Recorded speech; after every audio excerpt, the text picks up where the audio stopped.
नमस्कार दोस्तों, स्वागत है आप सभी का सिविल इंजीनियरिंग के एक और प्रैक्टिकल और नॉलेजेबल वीडियो में। आज का हमारा टॉपिक साइट पर काम करने वाले हर इंजीनियर के लिए बेहद ज़रूरी है, कॉलम रीइंफोर्समेंट। चलिए बात करते हैं कॉलम के सबसे क्रिटिकल पार्ट की, यानी लैप लेंथ और लैप जोन की।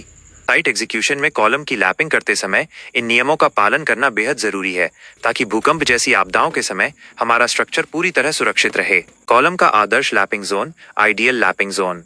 मध्य भाग L/2, कॉलम की स्पष्ट ऊंचाई क्लियर हाइट के ठीक बीच का हिस्सा L/2 लैपिंग के लिए सबसे सुरक्षित माना जाता है। यहाँ बेंडिंग मोमेंट का प्रभाव सबसे कम होता है। वर्जित जोन L4, कॉलम के शीर्ष टॉप और निचले बॉटम हिस्से के L4 भाग में लैपिंग कभी नहीं करनी चाहिए।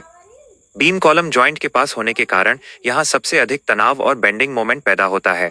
2. 50% स्टैगरिंग का नियम, 50% स्टैगरिंग रूल। किसी भी एक ही जगह सेक्शन पर 50% से अधिक स्टील रीबार बार्स का लैप नहीं होना चाहिए।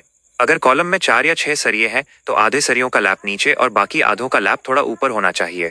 यदि सभी सरिये एक ही जगह से काट दिए जाएं तो वो हिस्सा कमजोर वीक प्लेन बन जाता है और भूकंप के झटके आने पर कॉलम वहीं से फेल हो सकता है। न्यूनतम स्टैगर्ड लंबाई, मिनिमम स्टैगर्ड लेंथ। 2 सरियों के लैप जॉइंट्स के बीच की दूरी, स्टैगर्ड डिस्टेंस, कम से कम 1.3 टाइम्स L_D होनी चाहिए। यहाँ L_D का मतलब डेवलपमेंट लेंथ है। यह अंतर इसलिए रखा जाता है ताकि दोनों लैप्स का स्ट्रेस एक ही पॉइंट पर केंद्रित न हो। लैप जोन में कंक्रीट और रिंग्स, स्टिरअप्स, लिंक्स का ध्यान। लैपिंग जोन में हमेशा रिंग्स, लैटरल टाइज की दूरी, स्पेसिंग को कम कर देना चाहिए, आमतौर पर 100 टेक्स्ट mm या कोड के निर्देशानुसार। ये लैप किए गए सरियों को मजबूती से जकड़ कर रखता है और कंक्रीट को फटने से रोकता है। याद रखें, एक बेहतरीन साइट इंजीनियर वही है जो ड्राइंग के साथ साथ IS 456, 2000 और IS 13920, 2016 डक्टाइल डिटेलिंग कोड के इन छोटे लेकिन महत्वपूर्ण नियमों का साइट पर सख्ती से पालन करवाए। दोस्तों, अब हम हमारी वीडियो के सबसे आखिरी और महत्वपूर्ण पॉइंट पर आ चुके हैं, जिसे सिविल इंजीनियरिंग में जॉगल या क्रैंक कहा जाता है। जब हम किसी कॉलम स्तंभ की ऊंचाई बढ़ाते हैं तो नीचे वाले सरिये स्टील बार को ऊपर वाले सरिये से जोड़ना पड़ता है। इस जुड़ाव को हम लैपिंग कहते हैं।